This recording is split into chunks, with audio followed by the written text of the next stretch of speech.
From the heart of the city too busy to hate. A progressive voice making too much sense for corporate media's comfort. This is The Ron Show, where we the people come first. Here's your host, Ron Roberts. Hello, and thank you for listening, whether it's on Georgia Now, weekdays 4 to 6 p.m., the replay the following morning, 8 to 10 a.m., whether it's at Progressive Voices, weeknights at 11 p.m., or via podcast. Well, I just appreciate that you listen.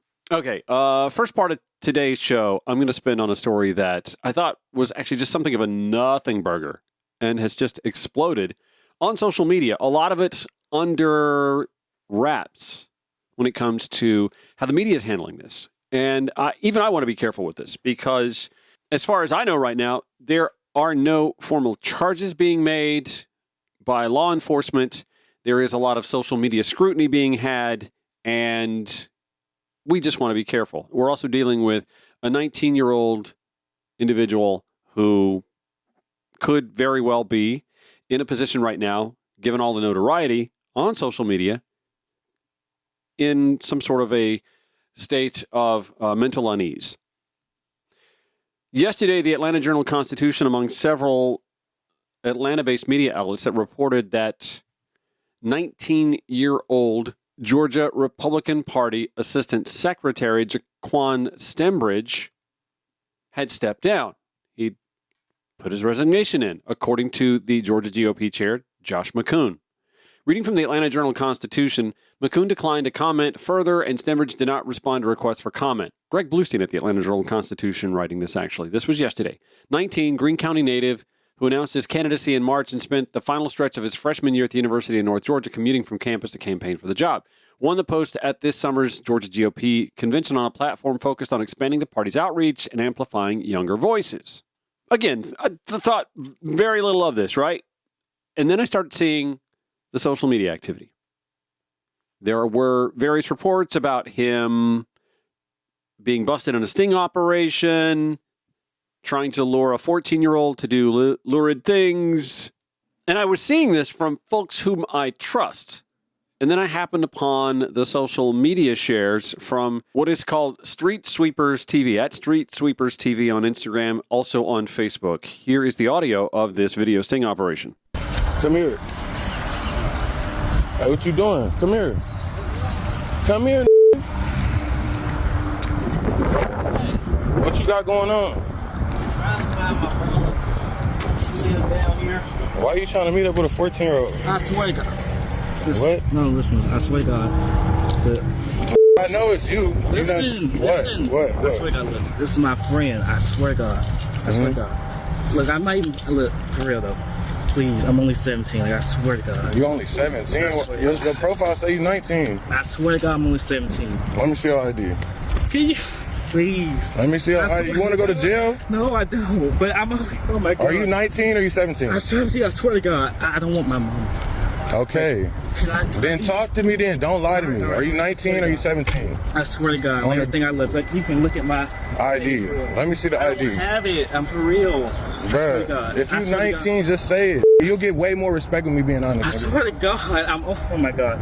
Look, come here. Can you look at my tag? I swear to God, I don't even have a car in my name. I swear to God. I swear to God. You can call my mom. I swear to God, I'm only 17. Just please. Bruh, where's your ID at? I don't have it. Like, look, check my pockets. Do whatever you want. You in college? What you? I'm in college. I'm like, I skipped the grade. So like, I swear to God. Bruh, just, you you 19, bruh. All right, I'm 17. I swear to God, my birthday's July 12th. I swear July to God. 12th what? I'm 18. I'm 18. Bro, why you lying to me, bro? What I was doing. I swear to God. That is, by all accounts, Angelus interacting with Jaquan Stembridge, former assistant secretary at the Georgia GOP. I don't have this conversation lightly when it comes to dealing with someone at that age, 19, who is allegedly meeting a 14-year-old. It's oogie, it's creepy. To some, it could be a little less oogie or creepy if, say, Jaquan were 29 or 39 or 49. Absolutely still, underage is underage. And I want to get the behind-the-scenes story on the interaction that led up to this provocation in an Athens, Georgia parking lot where the 19-year-old allegedly was set to meet someone he knew was 14. Joining me from Street Sweepers TV is Angelus. Dude, thanks for, by the way, giving some time to the show today. I first I want to know, how did you get involved in this private citizen vigilantism to take on sexual predators? I want to know, like, what's the background? How did you arrive at this? Well, recently, my son had just caught leukemia like about 3-4 months ago. My 6-year-old son Sorry to hear that. had got leukemia, and it kind of like really opened my eyes to a lot of time and lack of attention that I had been going through with him. So it really just kind of like centered me in my parenthood with my son. And then I already had the idea of, catching predators and all that other stuff from Chris Hansen and other groups that I've seen online. Yeah. But I don't know, just one day I decided to just go ahead and, pursue it, I guess. Gotcha. Okay.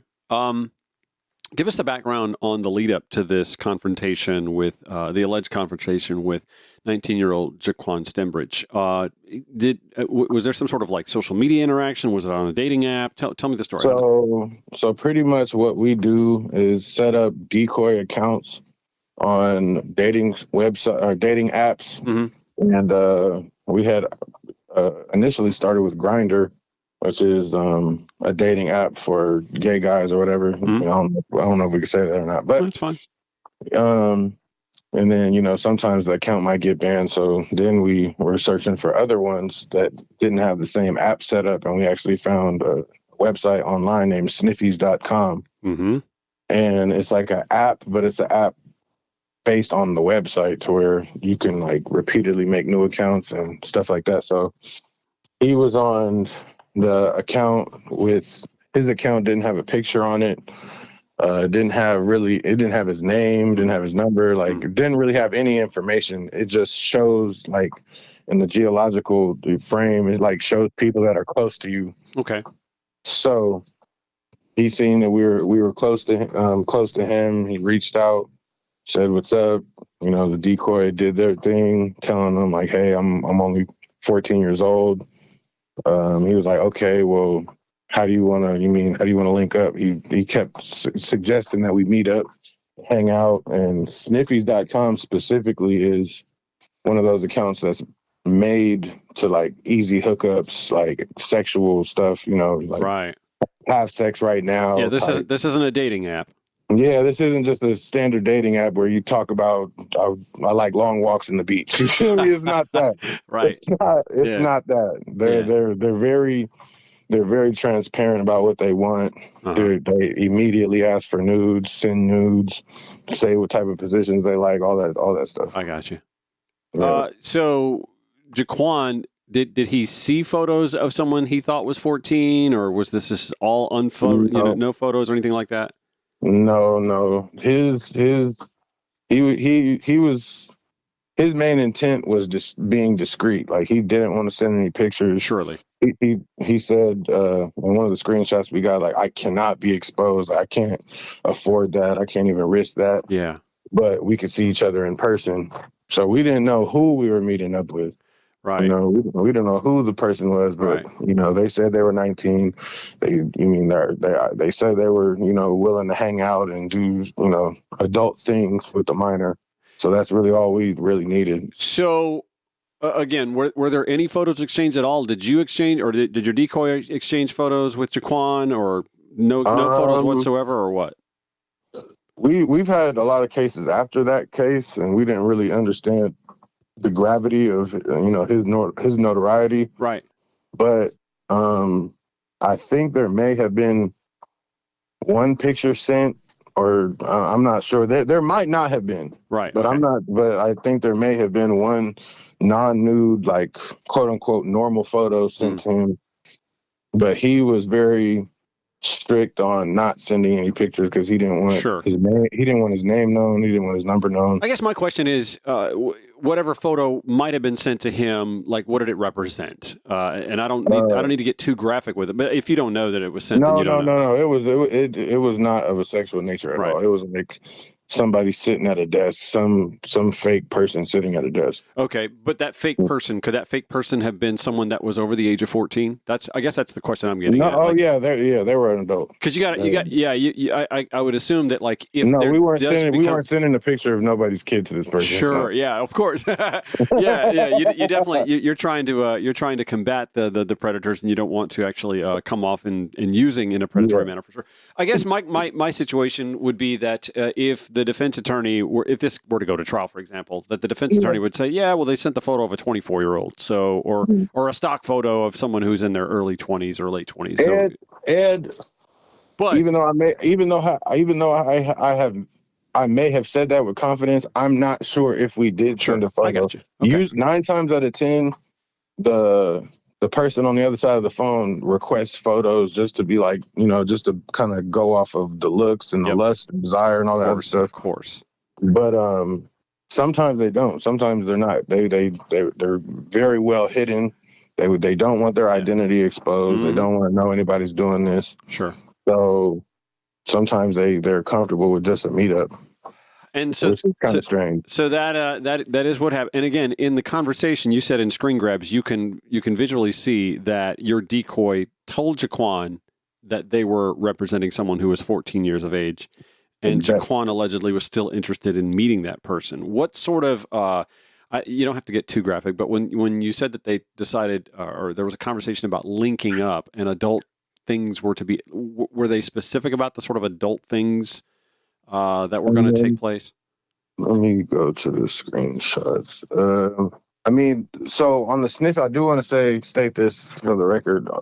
On the Sniffy app, usually we meet up with the suspects or whatever you want to classify them as, and as soon as after the meet, like once we leave, once the police have come, may not have come, but once it's the whole incident is concluded, usually what they do, like maybe even during the incident, is go block our decoy account. Sure, yeah. So then the information's once not they there.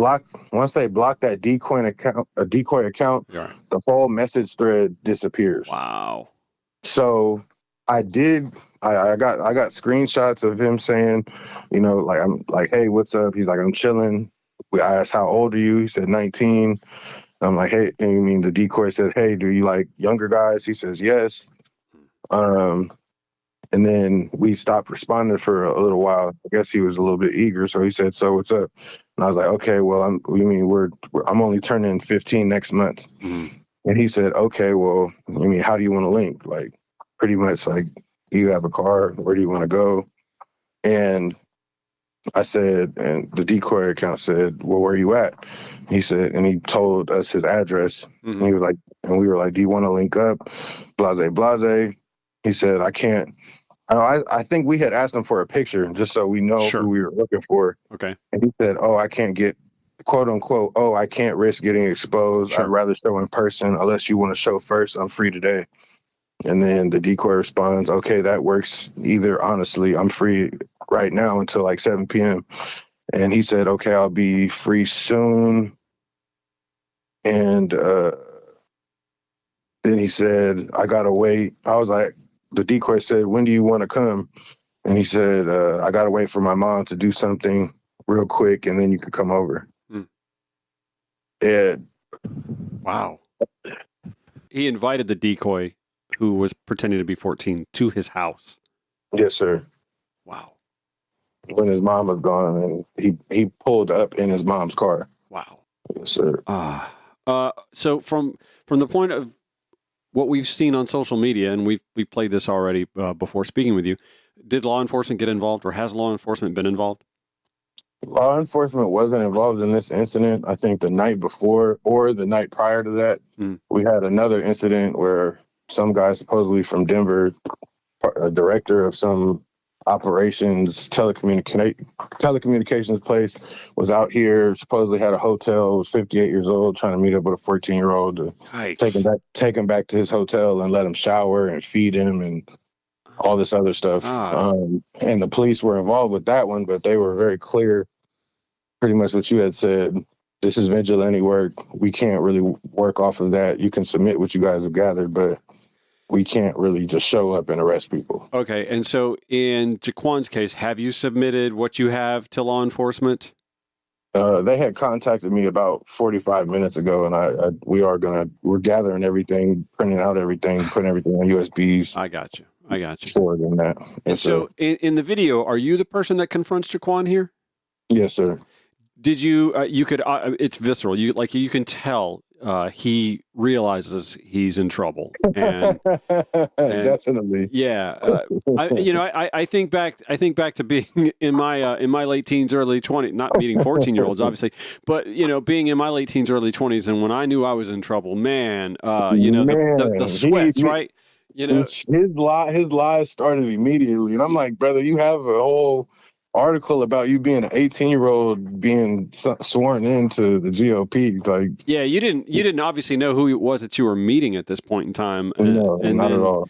And then it became, I guess, pretty aware to you once the social media stuff started making the rounds. He had actually messaged me from a fake account, saying if you don't take all this stuff down and sign the NDA, we're going to get federal people to get you for drugs and all this other stuff. I guess. I guess because of my appearance, he just assumes that, That's sad. I mean, that's that's sad.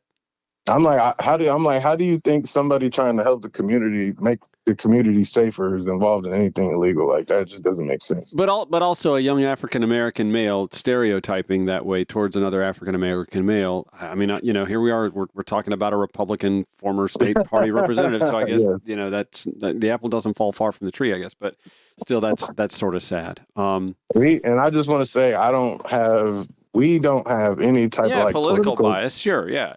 You didn't know who you were running into. I've never really been in politics, so I'm not like a Democrat or a Republican or anything. I'm just a father. Yeah, and I completely understand. Angelus, we will talk about, however, you need to be active and participatory in our politics because sitting out is what got us where we are today in this year of our Lord 2025. But definitely. Well, listen, I appreciate you giving us the time and the background on this story. Obviously, it's one that has caught wildfire just in the last 24 hours.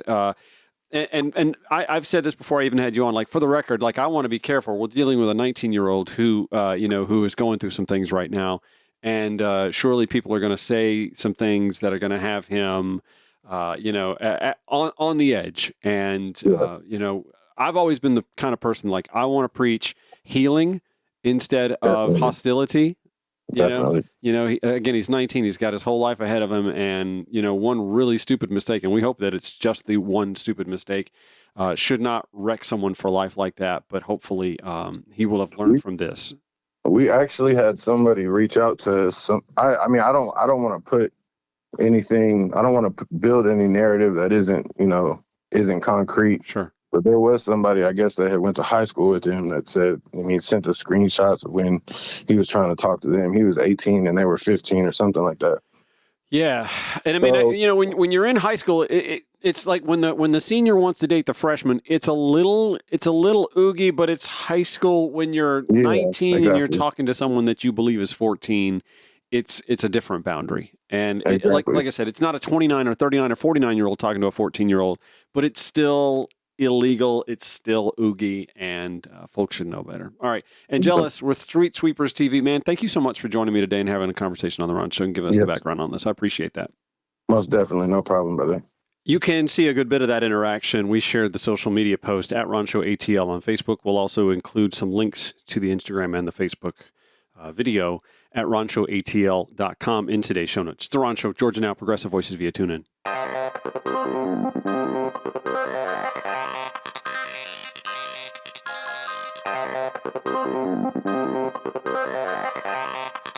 Incidentally, there was just a little bit more audio that was shared on the Twitter X platform from that interaction with the now resigned 19-year-old former assistant secretary for the Georgia GOP when he was confronted by Angelus doing this sting operation. Here's how that finished up, by the way. I swear to God, I wasn't trying to make a throat again. I would never do something like that. I swear to God. I'm just... Can't tell you again. Let me be 100. Let me be 100 to you. you already know what that shit is wrong. I know. I already peeped your behavior, nigga, driving around trying to peep the scene. Okay, I'm like, sorry. that shit ain't cool, nigga. Right, like, I'm there sorry. ain't none of that shit going on in Athens, bro. Like, Right, my man. delete the profile or whatever, nigga. I do. I swear to God. Apologize to Athens, though. I apologize. You gonna do that shit again? I swear to God, I won't. I delete it. I play on everything I love. My mom, I swear to God. So I was on the Twitter X platform yesterday when I happened upon someone else who was all over this story and actually had a lot more to it than I was able to ascertain initially. His name is Eric. He is behind the Twitter X platform account, I believe on Facebook as well, Blue Georgia, at Blue ATL Georgia on the Twitter X platform. His Twitter account, his X account was immediately blocked by the Georgia Republican Party and the Georgia Republican Party chair, Josh McCoon, on the Twitter X platform for him even mentioning those two entities, those two accounts in his share of this sting operation.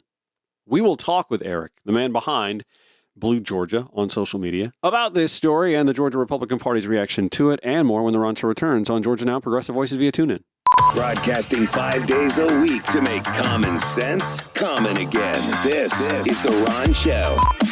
So I want to bring aboard, well, you'll hear the voice anyway. You don't get to know the full identity, at least not yet. The man behind Blue Georgia, if you follow him on the Twitter X platform, and God bless you for staying there, man. I'm the same way. I kind of want to know what the other side's thinking. Also on Facebook, is Blue Georgia anywhere else, Eric? Everywhere. Yeah, it's on Facebook, Instagram, TikTok.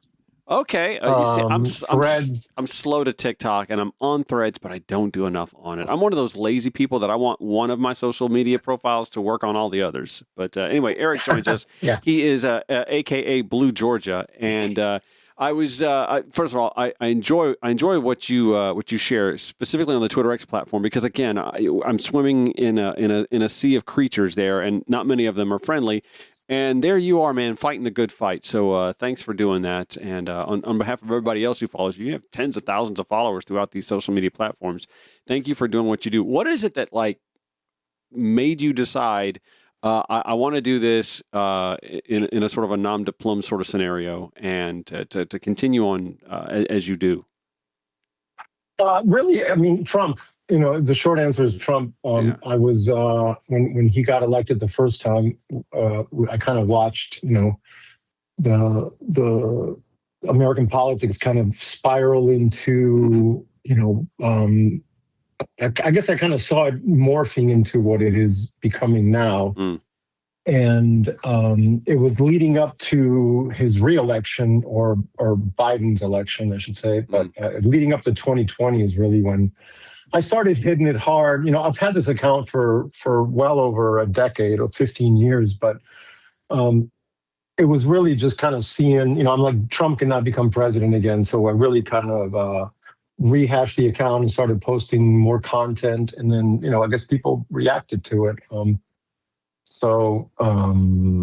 That's the short version. Yeah, and it's a good social media handle to have too. I'm sure it draws a lot of folks. It's funny interacting with various people as I do on various social media platforms. There are like a handful that if you comment on or you tweet into or whatever, you're going to get interaction from, and yours is on that short list. So kudos to you again for having that following and for sticking it on specifically on the Twitter X platform. I'm sure you, as many folks have noticed the change in temperature in the last couple of years there.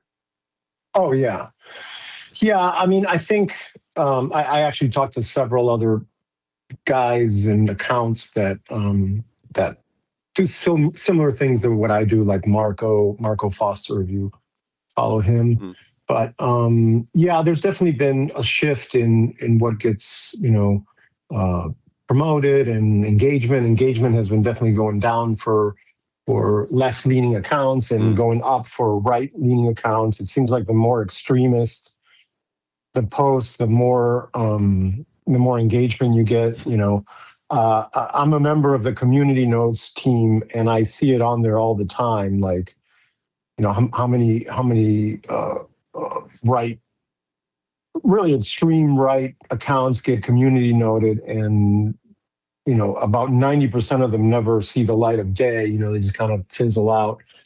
But there's definitely been an engagement shift. It's interesting because, I actually have my X handle, Twitter, monetized. And while I see a shift in engagement, I don't really see a shift in the monetization part, which is interesting. Nobody really knows how that works. I actually take a lot of the money that I make on X and re-put it back into getting better software to manage social media, et cetera. But I also donate to left, to candidates and accounts. Dan Coe, he just announced he's running for Senate. For House in Massachusetts. Like, he and I have been communicating for months on X, and then so when he announced the Senate, I donated $100 to his campaign, try to get more Dems, elected and kind of like stop this insanity. So you pay attention to this, obviously, with the monetization part being a factor in it, and Lord, for me to ever hit that point at some point in time would be nice. But I don't necessarily do it for the monetization, and I know you don't either. Obviously, I don't. Yeah. But it's a nice little side hustle, I'm sure. Have you noticed? It seems to me anyway that there has been a little bit of a shift in the temperature on the Twitter X platform. I feel like those of us who are still there and are, left of MAGA are actually re-engaging on that platform. Am I just making that up, or is it just my imagination?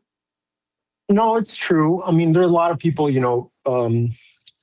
fighting. I do see some infighting within the left accounts. Same, you see it on the right too, but it's discouraging to me to see some of the infighting within the left accounts. I've actually gotten attacked from left-leaning accounts as well because of some of the content I share. Usually Bill Maher, if I share anything about Bill Maher, I get hate from both sides. Yeah. I get Which, that. I mean, Bill Maher, Bill Maher agitates me too. My head. But Bill Maher agitates me too a lot more lately because he's kind of become the curmudgeonly old guy who just doesn't get young people or anything that he deems to be woke. So I get why he could be a bit of a lightning rod, but there I am watching it every week when there's a new episode out too. So it's still a thought-provoking, engaging, and one of the few facilitators of conversation where partisan divide doesn't keep people from showing up. Yeah, I think that's kind of what he promotes. I don't agree with everything Bill Maher says. Sure. There's many things that I completely disagree with, but I think him and Gavin Newsom and some of the more, some of the new quote unquote voices on the left are saying that, which I don't entirely disagree, is you have to engage. You can't not engage with people. Yeah. Now I'm not talking about engaging with the far right, the Jack Posobics and Candace Owens of the world, but I think talking to people, this thing that just happened with Jaquan Stembridge is kind of like a good example. The story that broke yesterday about what was it? The assistant secretary of the Georgia GOP. Yeah. So I posted about it and actually saw it on several other accounts, and he's getting kind of condemned by both sides. Now, he hasn't been charged with anything. This was an independent, expose, so to speak. So there's a lot of details that we don't know yet, but based on the video and on his reaction, you can kind of tell that, he knew he was busted, and it's pretty obvious that he was busted. But at the same time, I think when you see stuff like that, it kind of gives you a little bit of hope that, not everybody is like this crazed MAGA person on the right. I think Epstein is a good example, because you had some, far right, some, Trumper MAGA people, Marjorie Taylor Greene being one of them, Thomas Massey, people that you would never in a million years imagine, Nancy Mace. It seems like all the far right crazies kind of united on this. Yeah, that's true. That is true. On this on this crusade to expose the Epstein files. And what that's going to turn out to be is yet to be determined. But, yeah. So there was also a story that broke today that apparently there's an email chain that shows that Dan Bongino was dragged in to do the clearing of the names, the going in and redacting in a lot. Yeah. I saw that, and who knows? Right, I exactly. posted about Dan. I've posted about Dan for years. He actually blocked me on his personal account. Yeah, your block list has to be a pretty nice list. I've got. Yeah, I mean, yesterday both Josh McCoon and the Georgia GOP blocked me, which I thought was funny. The funnier thing is though, that's like I think the second or third time Josh has blocked me. Oh. Like he blocked me once. And then when all the election interference stuff was happening, I was posting a bunch of the state election board hearings. So he unblocked me, and then followed me, and then he blocked me again, and then unblocked me, and then yesterday he unblocked me and then blocked me again. So, oh my gosh! I'm not even sure how that. I mean, he is a little bit of a snowflake on that. I think it's kind of funny that somebody in the Georgia leadership is so sensitive about, And I didn't attack him personally. I just said, hey, if you're going to make a statement, at least I didn't even comment on his post. To be honest, I just kind of tagged him on my post. But well, it is interesting. Not only, I mean, I get why they wouldn't want to make a statement. But I also have to point out that a lot of traditional media is not talking much about the Stembridge story either. With nobody's much more, talking about it. Yeah, with much more detail than what we're seeing. Yeah. WSB, tweeted about it last night. They wrote a story, no mention. Atlanta News First, same thing. They just kind of like quoted AJC. They quoted AJC. No, sorry, they quoted the Josh McCoon statement. Yeah. But to their credit, they did link their Facebook post, which they were getting dragged in the comments until they turned their comments off. Yeah. The AJC, same thing. Boilerplate. Yeah. Greg. Mm-hmm. Yeah, Greg posted about it, and then getting completely dragged in the comments. Yeah. So. And I get it, I get it because it wasn't an official sting, and maybe I don't know. Yeah, legally they can comment about it or not. I have no idea how that works. Speaking with the guy who did this little sting operation, he said he turned over information to local law enforcement. I think law enforcement reached out to him to get more information on this, and so if something comes of it, then I would imagine that these traditional media sources will step in and then report on it.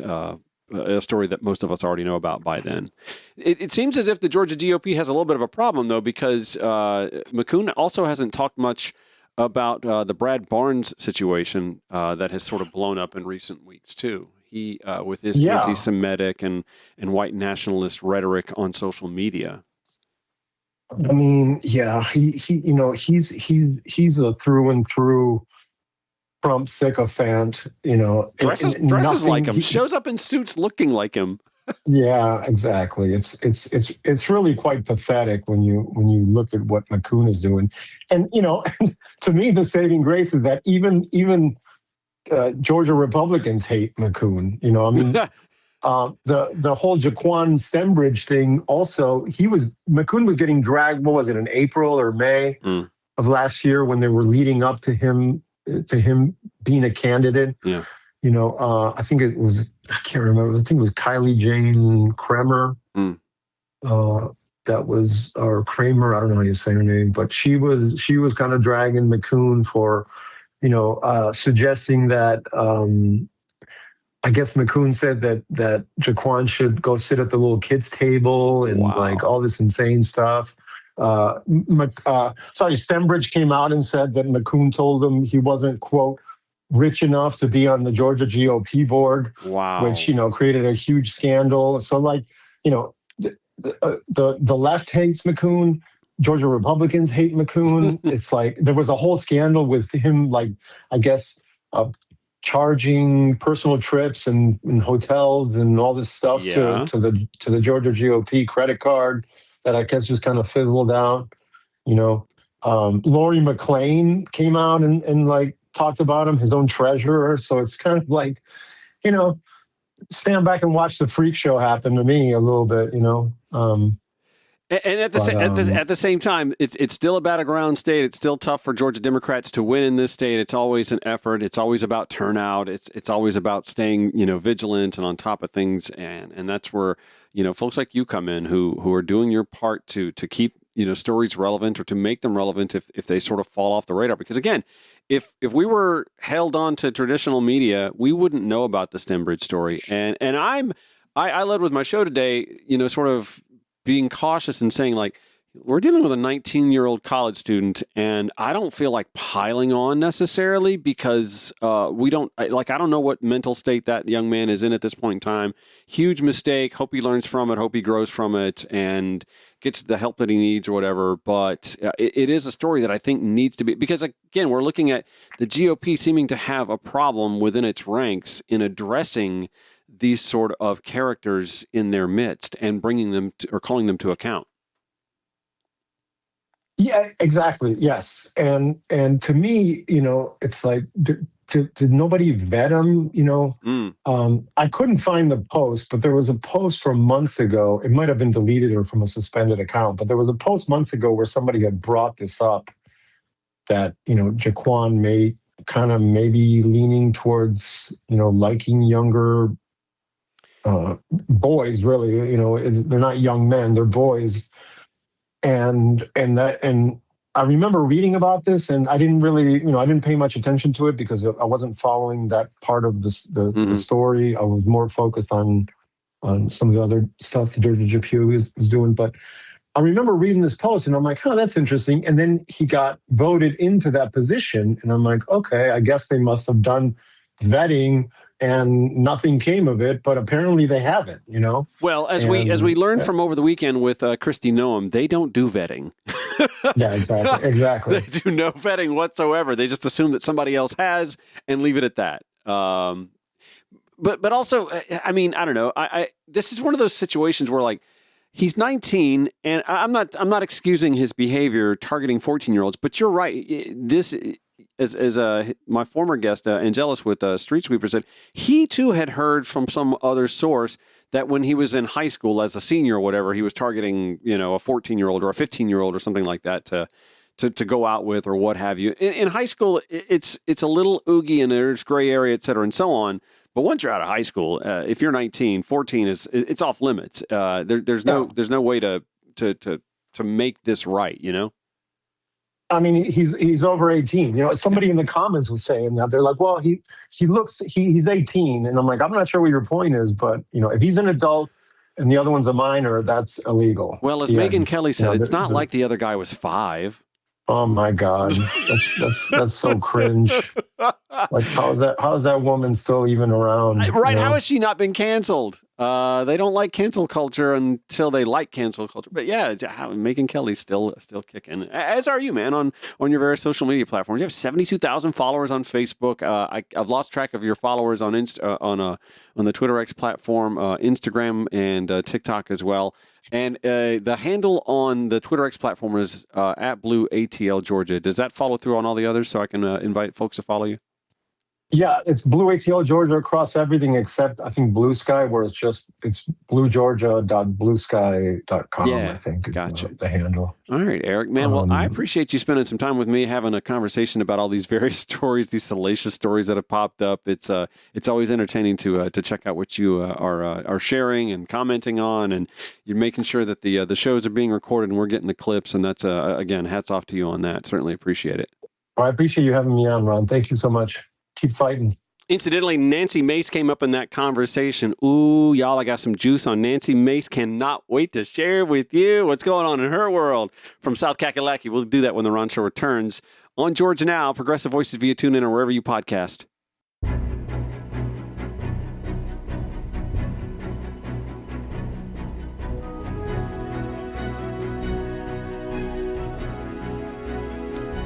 Listen, if you don't follow South Carolina politics, I totally get it. Here we are in Georgia Now for the most part, and not everybody follows what happens in South Carolina. However, Nancy Mace, what a lightning rod, right? Of course, she is the one who likes to use the anti-trans slur at any point in time. The rather handsome herself, Nancy Mace, liking to do that, despite the fact that she actually used to have a pro-LGBTQ history. She used to espouse Happy Pride Month, et cetera, and so on her social media. And then Trump came along, and, well, we all know what happened with MAGA. Well, Nick Reynolds at the Charleston Post and Courier reporting that longtime Nancy Mace political strategist Austin McCubbins has resigned his leadership position in the Low Country Congresswoman's gubernatorial campaign. Yes, she was running for governor, at least keeping the trash in that state. Anyway, McCubbin has not only resigned from that position in her campaign, he's also urging voters to, quote, scratch her name from the list of Republican candidates. In a lengthy statement posted to social media December 1st, McCubbin, the former South Carolina state director for Donald Trump's presidential campaigns, said he could no longer work for Mace over what he termed her alignment with Kentucky Republican Senator Rand Paul, a frequent Trump critic on Capitol Hill, who many speculate could contend for the Republican nomination for president in 2028. This is what MAGA loyalty is. Frail at best. And like the good little lackey that Austin McCubbins is, he made sure that the Trump team is aware of his resignation, saying, I would not make this move without them knowing, or his blessing, I'm guessing. So here's what happened. This is the background. The breakup between Mace and McCubbin, who previously managed her 2022 campaign for Congress, comes amid a number of recent high-profile splits with the Trump White House over policy. So, though Mace had previously parted ways with a Rand Paul-aligned consultant, Doug Stafford, who had been critical of Trump's foreign policy, she has since continued to maintain a relationship with him while actively seeking Trump's endorsement. Working both sides of the fence.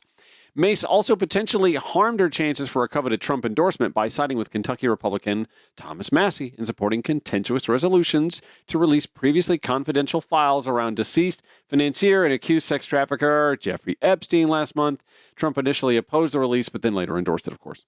Chief among Austin McCubbin's list of grievances was news that Rand Paul's affiliated Protect Freedom PAC had begun independently spending money to support Mace without McCubbin's knowledge. What part of independently... That move, he said, was, quote, the straw that broke the camel's back, making it apparent Mace was becoming too closely aligned with a politician seen as out of step with the policies of a president many of the candidates for South Carolina governor are currently seeking an endorsement from. Here's the curious part, though. Austin had said something here. Austin McCubbin, the disgruntled former Mace campaign operative, he said that Mace had, quote, fully embraced the influx in spending from the Protect Freedom PAC and personally told him she was directing a personal friend to write a 7-figure check to the campaign, which he said made Mace, quote, wittingly or unwittingly a proxy for Rand Paul's 2028 presidential campaign. And he said, I can't be a part of that. She loves a good proxy war narrative, and she either wittingly or unwittingly is making the governor's race a proxy war for Rand Paul's 2028 campaign. Now, why would that be a problem for a Republican when a MAGA Republican, a pro-Trump MAGA Republican, when Donald Trump cannot, shall not, will not be on the ballot in 2028?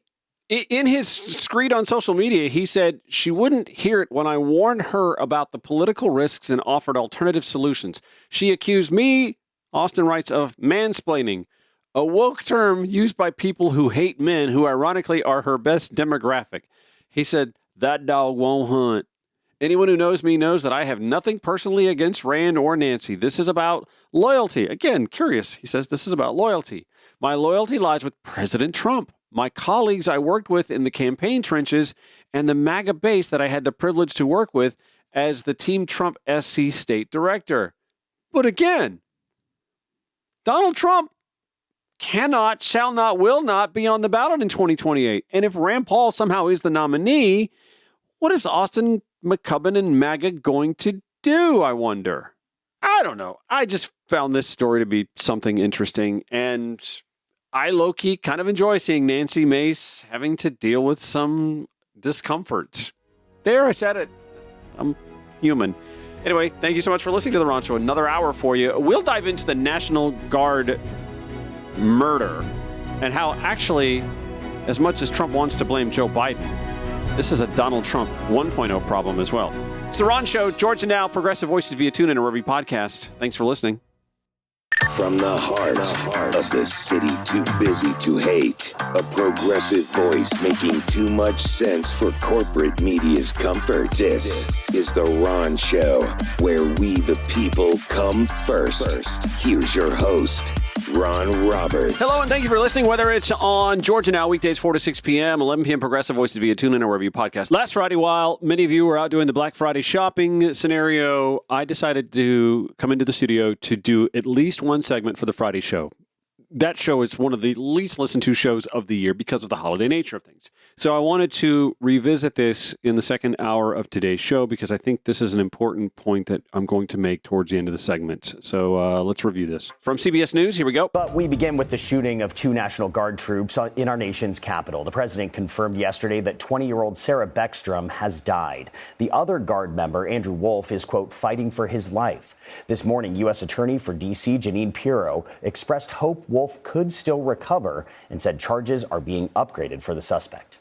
There are certainly many more charges to come, but we are upgrading the initial charges of assault to murder in the first degree. The other guardsman, of course, we still have hope. He's still in critical condition. I'm sorry. It's still just surreal that she is a U.S. attorney at this point. Of course, she was on Fox giving that spew. More from CBS News. CBS News Homeland Security correspondent Nicole Skanga joins us from Washington. Nicole, you've been following this. Get us up to speed on the latest developments. What are you learning?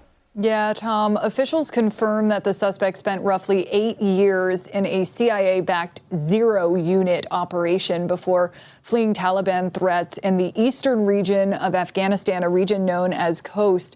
His former badge reveals that the suspect was assigned to what's known as Kandahar Strike Force, or 03 unit, the 03 unit that he was a part of. It's an Afghan intelligence unit and paramilitary force that worked with the CIA. And those units are often labeled by human rights groups as death squads. They see a tremendous amount of violence. The suspect later relocated to Kabul before entering the U.S. in Washington state under Operation Allies Welcome. Now, the FBI has interviewed relatives, including his brother, the suspect's brother, in San Diego.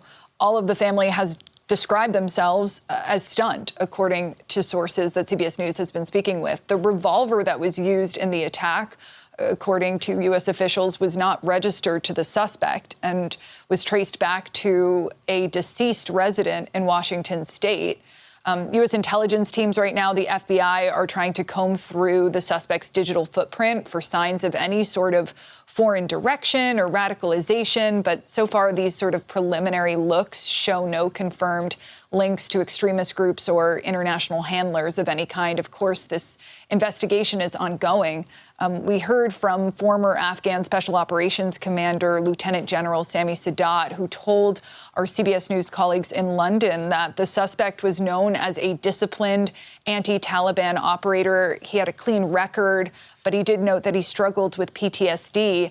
And Afghan officials and U.S. officials who have been briefed on the investigation say the suspect was disturbed by some of the violence that he had witnessed throughout his career and the recent death of a friend overseas. Authorities are still examining why he traveled nearly 2,800 miles driving cross-country with only a few rounds, a detail they call really unusual and sort of unexplained so far.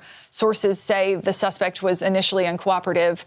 He's now ventilated at a D.C. area hospital, not very responsive, complicating some of the efforts to interview him, Tom. And officials have also identified some degree of paranoia that he had, a fear of deportation.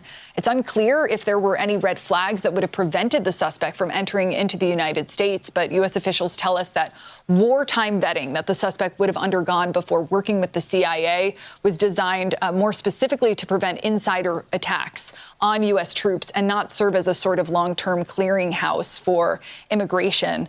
We know that Army specialist Sarah Beckstrom did pass away yesterday, succumbing to her injuries. There was a procession in Washington, D.C. last night, National Guard lining the streets from the hospital to the office of the chief medical Examiner, and we do expect a funeral for her in the coming days. As you mentioned, Andrew Wolf, 24-year-old member of West Virginia's National Guard, remains in the hospital in critical condition. And as the U.S. Attorney mentioned there, a lot of prayers going out to him. He's surrounded now by family and friends. Nicole Scanga with some new reporting there. Nicole, we appreciate it. Thank you. Yeah.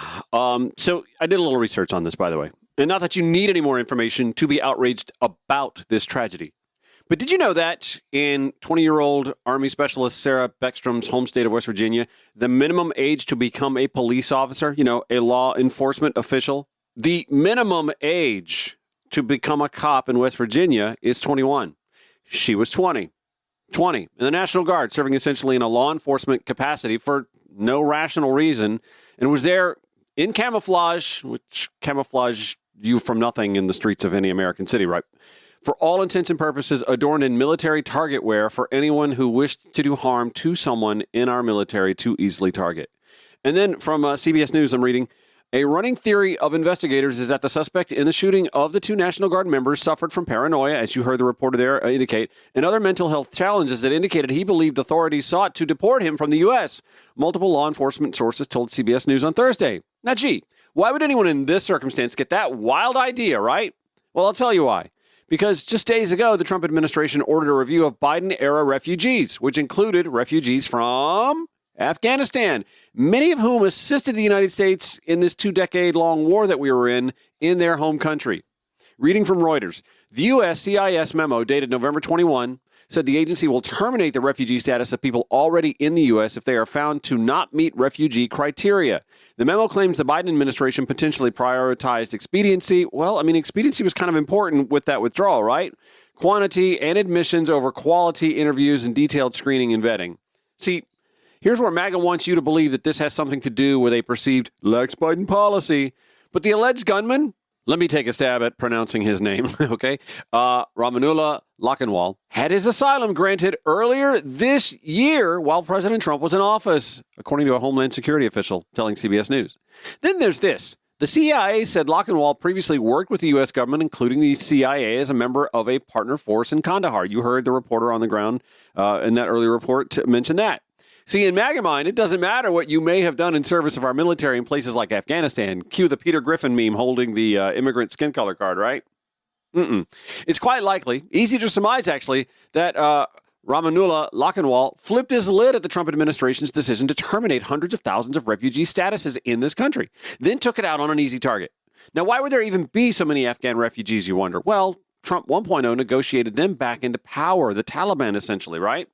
What went wrong under Donald Trump is that he was out-negotiated by the Taliban in Doha, and he handcuffed both himself and the next administration, that's the Biden administration, to a timetable and a deal that gave the Taliban leverage, according to Representative Jake Auchincloss from Massachusetts, a Democrat who served in Afghanistan. He said that in an interview on The Hill on News Nation. See, Representative Auchincloss is right. It was Trump's team's negotiation that led to thousands of Taliban prisoners being released, rearmed, and there to topple a fragile Afghanistani government, leading to the perilous exit where 13 more U.S. military personnel lost their lives. Bringing this back to the D.C. gunman, who again was fearful about being deported. Who'd want to live in a Taliban-governed Afghanistan? Well, that's what Ramanullah Lockenwall was facing. So, of course, instead, the Trump administration, never shy about taking an instance like this and turning it into fodder to double down on their dog whistle racism, is calling for even more National Guard troops in D.C. Never mind that the troops deployed there had precious little to do other than, punch garbage in parks and stroll sidewalks and stand on street corners, peering for crime that was already under control there prior to their activation. Yes, definitely a good idea to put more Guard members in easy-to-spot military fatigues on the streets of our nation's capital for another lunatic with an axe to grind to target. Again, the fallen 20-year-old Army Specialist Sarah Beckstrom wasn't even old enough to be a law enforcement officer in her home state of West Virginia, but that's essentially the role she was called up to serve in Washington, D.C. Now, it's impossible to know how many other young servicemen and women patrolling the nation's city streets, Portland and Chicago and D.C. and Memphis, just to name a few, just like her, not even old enough to be a cop in their home state, but tasked with serving in a law enforcement capacity that they're untrained to perform, even in the National Guard. It makes no sense whatsoever. So, yeah, I'm pissed. Well, old Donnie and his depends is making racist lemonade out of this awful tragedy and trying to deflect from his presidency's failings. What likely drove the gunman to do what he did was what the Trump administration announced they were going to do: revoke refugee statuses for thousands, many from Afghanistan, having fled the Taliban regime Trump negotiated back into power during his first presidency. The sheer lunacy of having our guardsmen and women standing on street corners and sidewalks in military fatigues as easy to spot targets for anyone who'd want to do harm to those in our military. Or the insanity of having people, like the fallen victim here, Sarah Beckstrom, not even old enough to serve as a police officer in law enforcement in her home state, but there she was, wearing military fatigues, performing law enforcement activities, I guess, in Washington, D.C., in a capacity she wasn't trained to serve. So we have one grieving family in West Virginia and another clinging to the hope that their son, their brother, their grandson, their nephew can overcome the injuries that he sustained while performing law enforcement duties that he too wasn't trained to perform while serving in the National Guard. And the only folks that Donald Trump can seem to get mad at right now are reporters who dare to ask questions that need to be answered. This is The Ron Show on Georgia Now. Progressive Voices via TuneIn or wherever you podcast.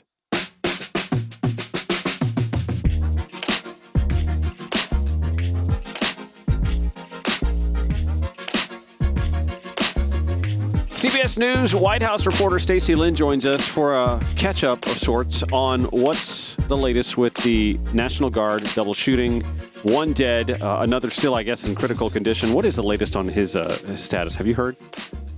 Yeah, investigators say the suspect in last week's shooting of the two Guard members may have been radicalized after moving to the U.S. He was a 29-year-old Afghan national living in Washington state. He carried out that brazen attack last week. In the middle of the day, of course, one of the troop members passed away. Her name was Sarah. The other one, Staff Sergeant Andrew Wolf, he is in critical condition, fighting for his life at the hospital right now. And we're learning some new information about perhaps, who this man was that carried out this attack. Intelligence analysts right now, are scrubbing through his devices seized from his home in Washington state. And what we do know is he was a CIA-backed, in a unit in Afghanistan. He aided American forces in the war. And after that chaotic U.S. withdrawal from Afghanistan in 2021, he was legally allowed into the U.S. under a Biden administration program, which was called Operation Allies Welcome. Mm-hmm. This was like an Afghan evacuation and resettlement program, but he was only allowed here for a couple years. That time ran out, so he was granted then asylum in April of this year. Right. This is all important because when he was first allowed in, that was under the Biden administration. When he was granted asylum in April, that, of course, was under the Trump administration. But the Trump administration is blaming the Biden administration for its vetting process of this man. So officials right now still don't have a motive for the shooting, but the administration now is making these sweeping changes to the U.S. immigration and asylum system because of it. Since the shooting, the president has demanded additional vetting for a variety of immigrants. He's frozen asylum decisions that is leaving more than 2 million people in limbo right now, and he's ordered this permanent pause on migration from poor or what he called so-called third world countries. The thing that really agitates me is I think, twofold. One, Kristi Noem spent the entire weekend blaming the Biden White House for all of the vetting that happened. Although this man requested asylum in December of 2024, essentially in the last weeks of the Biden presidency, was granted asylum well into the Trump presidency. So I find it hard to believe and a little unsettling as an American citizen living in this country, not safe, if those sort of baton handoffs weren't handled very well by the person who was getting the baton handed to them. The other question or concern that I have is, why is this a Biden issue when the withdrawal was negotiated by Donald Trump, the Taliban prisoner release? Who would want to stay in Afghanistan after helping the U.S. and the CIA while in Afghanistan? Obviously, that person wants to get out, and there were several others in his plight. And then and it was just like, 9-10 days ago or so that there was a change in Trump policy with regard to those who were here seeking asylum. And I mean, is it not easy to connect the dots that that's kind of what triggered this guy? Yeah, there's a lot of unanswered questions regarding this, and you mentioned Kristi Noem. She was, still blaming the vetting process on the Biden administration. And when asked over the weekend, well, did the Trump administration do additional vetting when they were, granting him asylum back in April? And she kind of brushed that under the rug and just placed blame on the former administration, which is kind of seems to be the pattern right now. I mean, they said this man was, suffering from post-traumatic stress. There were emails that CBS News obtained from a concerned caseworker who was kind of assigned to Afghan families. They described the man as having manic episodes, spending most of his time in his bedroom. He had 5 children. He was married, not even speaking to anyone. So, man clearly was troubled and dealing with a lot. But, the vetting process that you are referring to, how they're passing the baton on who is responsible for what and who gets let in here is definitely up for question and concern. Yeah, this is one of those things where it's like, okay, fine, you want to blame the Biden White House for some of this. That's all fine and well, but this is a two-person or a two-team operation, and you can't just see it one way and one way only. That's just a big concern of mine. The other thing that I wanted to point out was that the woman who passed away, the 20-year-old West Virginia National Guards person, in her home state, she wouldn't have even been old enough to have been a law enforcement officer by state law. And yet here she was in the National Guard serving in a law enforcement capacity in Washington, D.C., while wearing military fatigues as an open target. Right. 20-year-old. Just let that sink in. A 20-year-old actually serving in this position, and, they're obviously giving her a lot of praise for her selflessness, for actually staying and working through the holiday.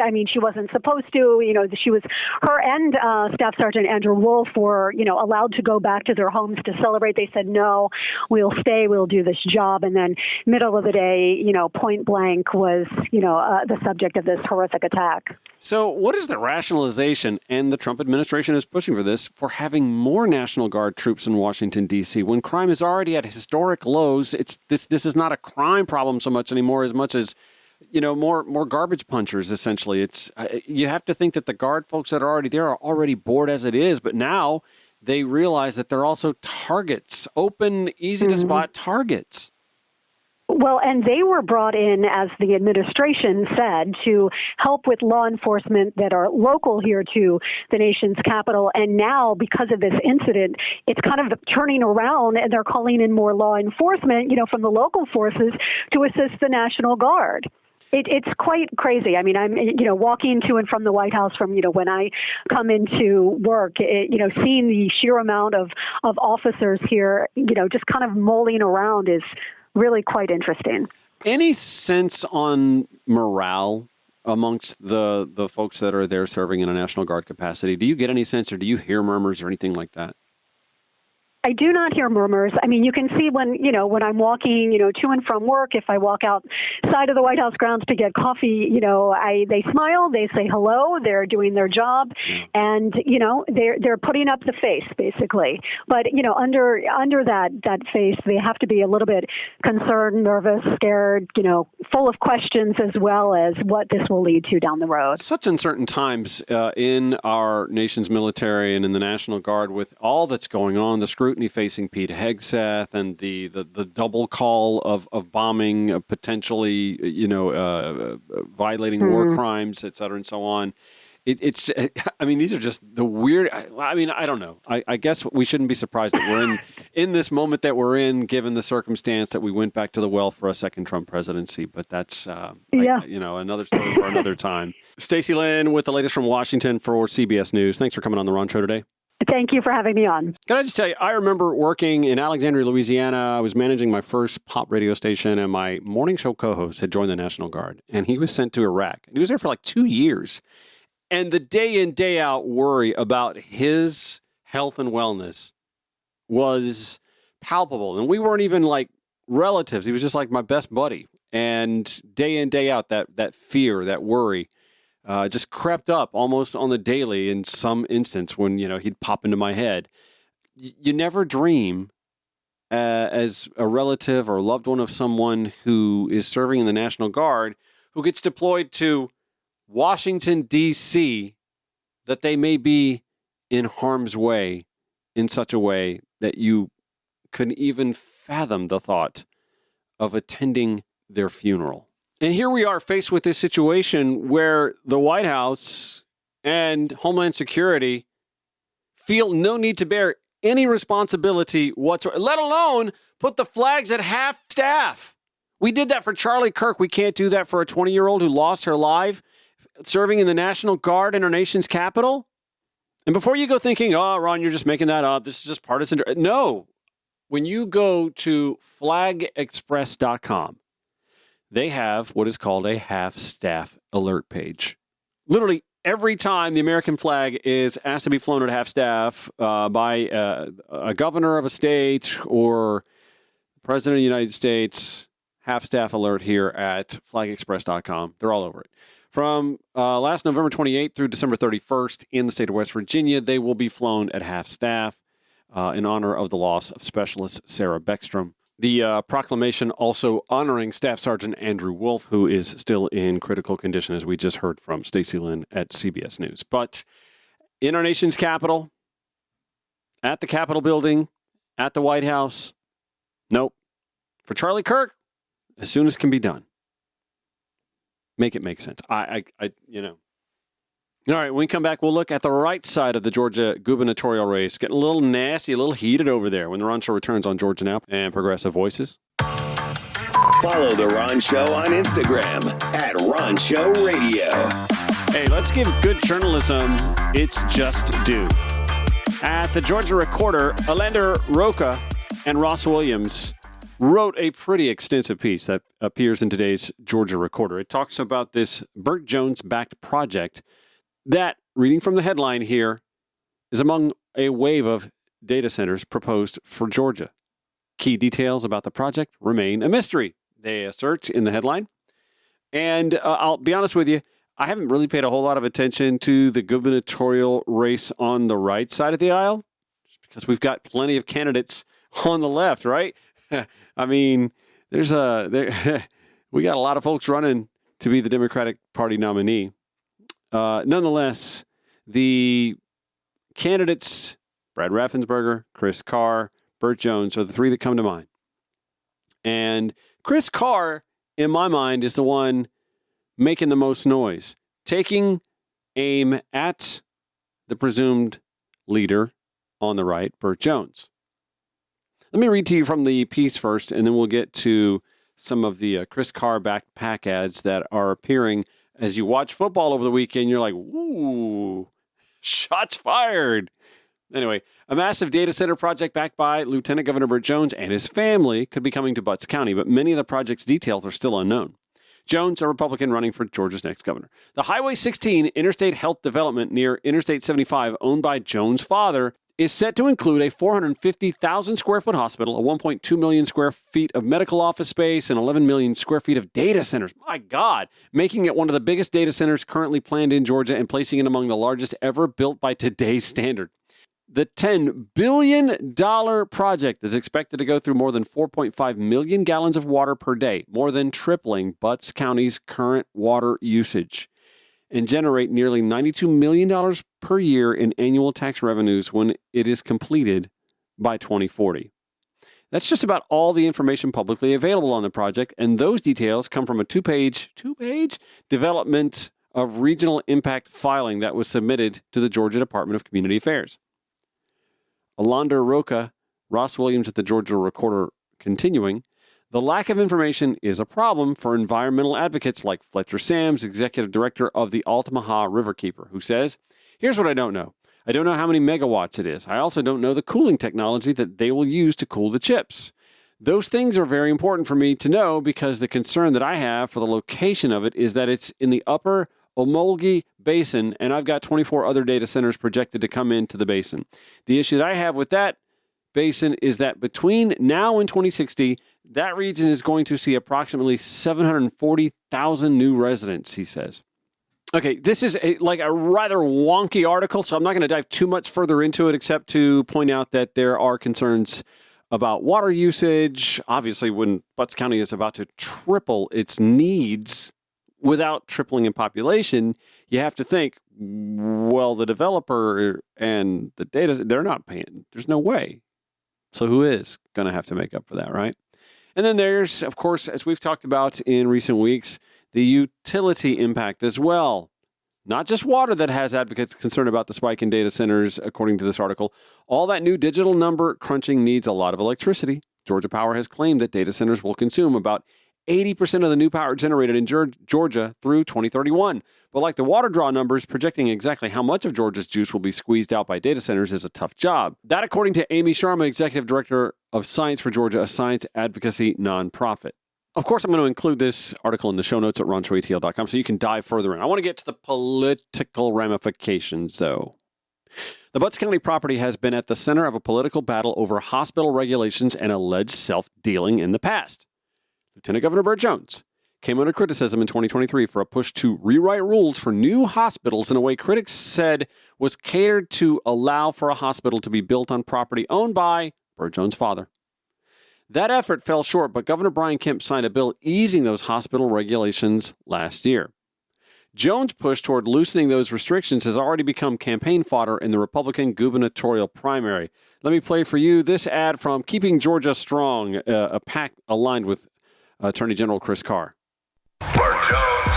Attention, Burt Jones. We aren't idiots. We see the trick play you're running. You change the rules of the game. Amending Georgia's laws so your family land could be used for a healthcare development. Then your family added 11 million square feet of data centers for the same area. A $10 billion development and a Jones family windfall. Trick plays, we know they don't work. Electing Burt Jones governor, that's fumbling in your end zone. Yeah, they bring up the football reference because Burt loved to point out in his introductory ad that he played at the University of Georgia as a preferred walk-on. Back to this extensive article. Georgia Attorney General Chris Carr, who is also jockeying to be the Republican candidate for governor next year, accused Jones of using his office to line his family's pockets. If you honor me by allowing me to be your next governor, unlike the lieutenant governor, I will promise you this. I will not change the rules or rig the system to enrich myself or my family on your backs or the backs of our fellow Georgians. Chris Carr shared that on social media in October. A billboard standing over the Butts County site reads, Burt Jones' $10 billion family project, rewritten laws, family profits. That's Burt Jones' family payday. The billboard paid for by the same folks that did this ad that I played for you earlier. Keep Georgia Strong Action, Inc., an independent campaign group that supports Chris Carr. For his part, Jones' spokesperson, Kayla Lott, dismissed the issue. Simple rezoning application by a private company, non-story. As for Chris Carr, he's not a serious candidate. He's grasping at straws because he's stuck in a distant third place. His fundraising has collapsed, and the only people paying attention to him at this point are the ones on his payroll. Woo! By the way, Mike Collins, Republican Representative Mike Collins, who is running for U.S. Senate, the primary there to take on John Ossoff, obviously used a deepfake video. We have heard a lot about that. We've talked a lot about that on that show. But also, this PAC that is aligned with Chris Carr, they didn't use a deepfake, but they used AI to create something of a video podcast conversation between two people that do not exist. Let me give you the audio to that. Today, no college football playoffs. We're talking Georgia politics. Burt Jones, what are you thinking on him? He is not serious. He spent more time in office helping the Jones family business than helping my family. I don't want that as governor. I can't trust that guy. I like Attorney General Chris Carr. Look at the film. He's an ally of Brian Kemp. Tough on crime, just like Trump. Chris Carr is going to beat whatever far left nut job the Dems pick. Again, the AI there is more visual than anything, but obviously the voices you hear, again, there was an AI-driven conversation, which brings up some murky questions about the use of AI and deepfakes in campaign advertising.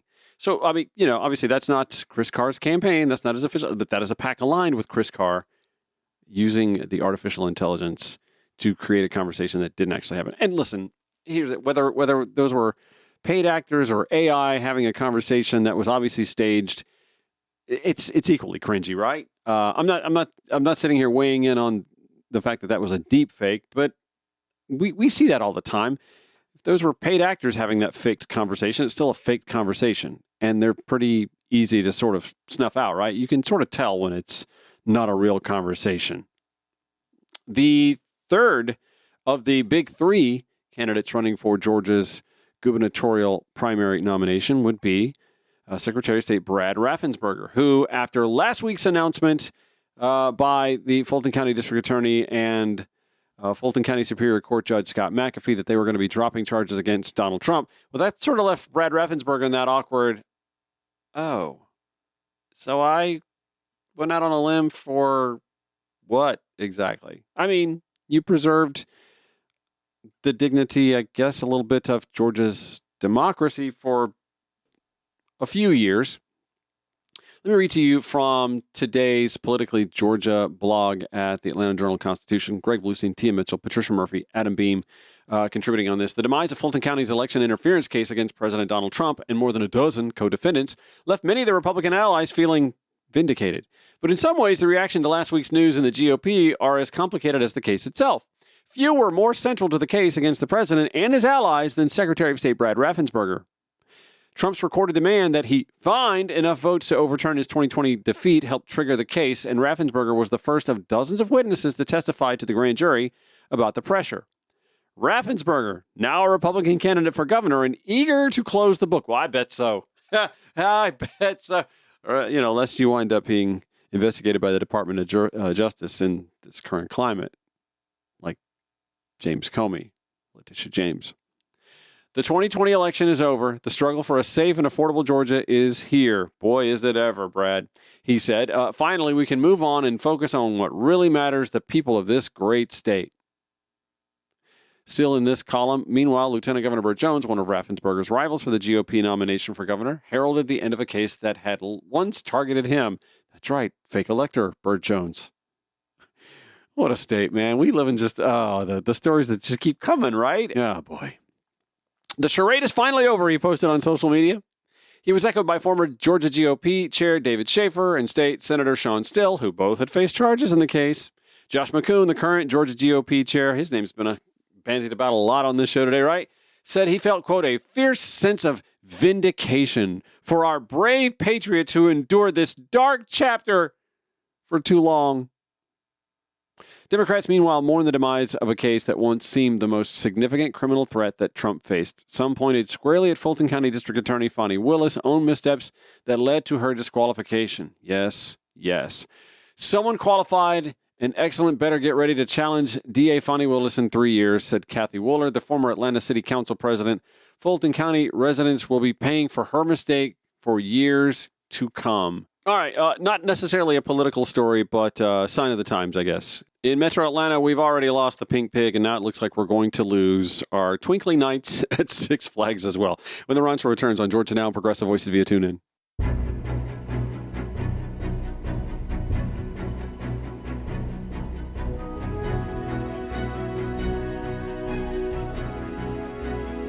All right, final few minutes. Today's Ron Show. Thank you so much for listening. The replay will be tomorrow, 8 to 10 a.m. on Georgia Now. Full 2 hours. 11 p.m. tonight at Progressive Voices via TuneIn. You get a taste of the Ron Show as well. And, of course, via podcast once it is posted. Amy Wink at the Atlanta Journal-Constitution reporting on the fact that here in Metro Atlanta, thousands of home sellers took their homes off the market. By the way, I happen to be a residential realtor. And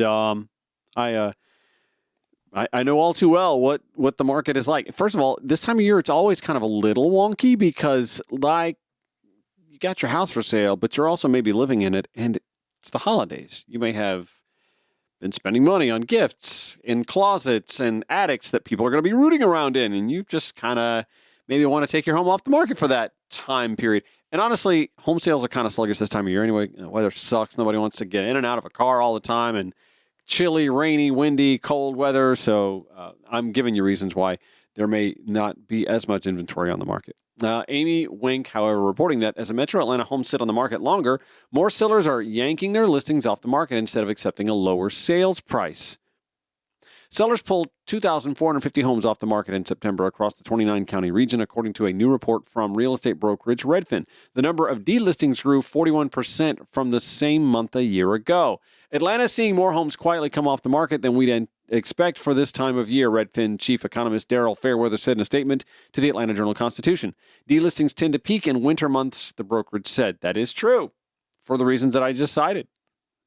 While Metro Atlanta's delisting rate isn't the highest in the country, it's still elevated compared to the national average. Across the U.S., Almost 85,000 sellers delisted their home in September, up 28% from a year earlier and the highest level for that month in 8 years, according to Redfin. The brokerage considers a home delisted if it was taken off the market and was not relisted within 31 days. Yes, that's an important caveat, by the way. Some folks will have their agent delist a house just to relist it a few days, a week, maybe 2 weeks later, so that the days on market number isn't as gaudy long. Because some buyers think, oh, it's been on the market for 45 days, 60 days. That gives me an advantage because they're going to be more motivated. Back to the article, the typical home delisted in September set for 100 days, according to Redfin.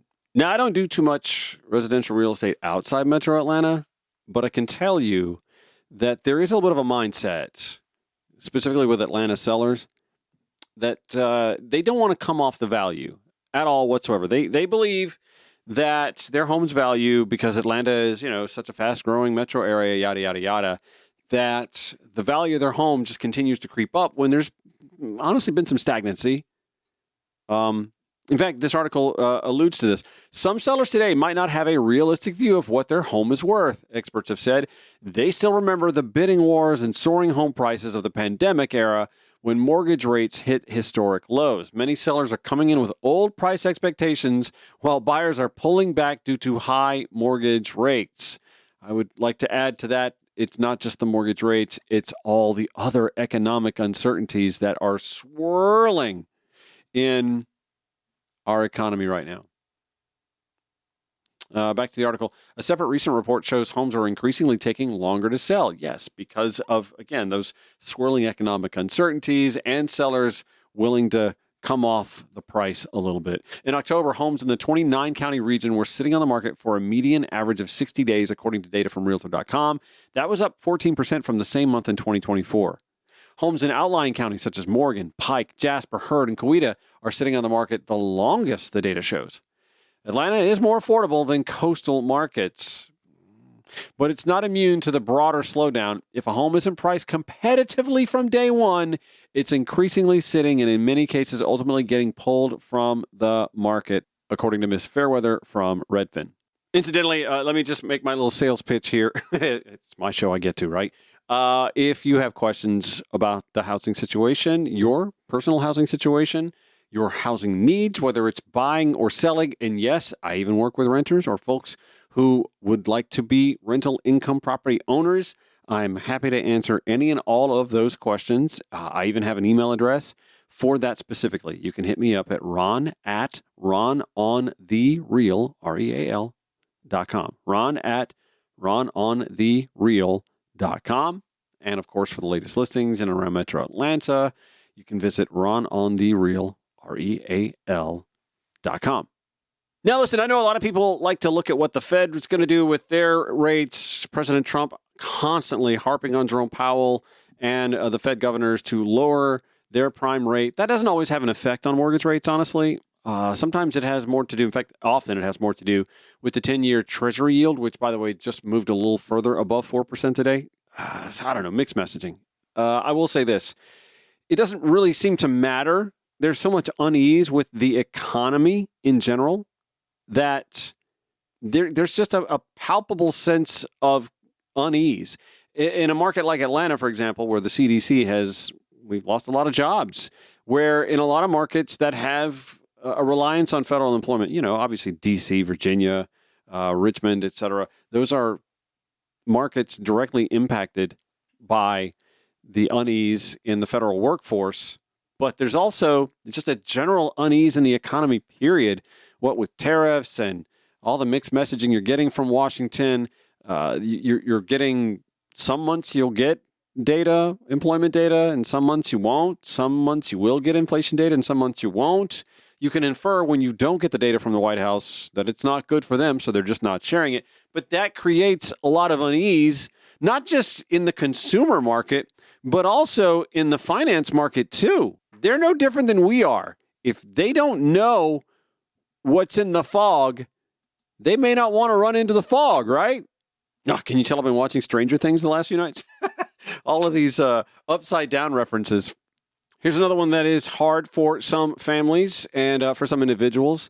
The state of Georgia cut programs for foster youth and families, citing the federal government shutdown for some funding issues. Michelle Baruchman at the Atlanta Journal-Constitution filed this last week. Several state programs for families and children in foster care have been suspended or permanently eliminated. The Georgia Department of Human Services has confirmed. The agency blamed the federal government shutdown, which ended November 12th, and a rapidly increasing agency deficit. The programs include assessments used to understand children's needs prior to foster care, services that aim to prevent children from living outside their home, and parent education and training programs, among others. They serve many of the more than 11,000 foster children in the state and have been in place for more than a decade. Those who work with children in foster care said the cuts were devastating. This is another one of those scenarios where you would think with a $14 billion surplus, however, that we could call a special session, or maybe I guess we're just going to wait till the 2026 General Assembly session to maybe retroactively fund some of that gap. I don't know. We'll wait and see, I guess. And finally, another story that I'm a little concerned about. I feel like this is like a canary in the coal mine. We're kind of getting a sense of what the economy does feel like for some who make these kind of calls, these sort of decisions. Six Flags Over Georgia is going to close. In fact, did close after this past Thanksgiving weekend. There will be no holiday in the park in Six Flags Over Georgia. Danielle Charbonneau reporting from the Atlanta Journal-Constitution. For more than a decade, the amusement park annually celebrated the holiday in the park for select days from mid-November through early January, illuminating the park with twinkling lights, hosting seasonal live music, inviting kids to meet Santa Claus, and lighting a giant fir tree. By the way, Dollywood up in Pigeon Forge, now they do the holidays. Oh my gosh. Anyway, Holidays in the Park is not going to happen at Six Flags this year. For the first time since 2013, Six Flags Over Georgia will not celebrate Holiday in the Park. Instead, the park closed as of last weekend. Six Flags had announced this news via an email newsletter to pass holders July 25th. So this is not a huge shock. Still, just kind of a sad scenario as we head into the holidays. In the newsletter, under the headline Fall and Winter Update, Six Flags Over Georgia explained its decision, saying, after much research and planning, we've made a strategic decision to focus on delivering exceptional guest experiences during our core operating season, spring and fall. This shift allows us to concentrate our efforts and resources during the time when majority of our guests visit Six Flags Over Georgia, and weather conditions can more consistently support our goal to deliver an enjoyable and memorable visit for all.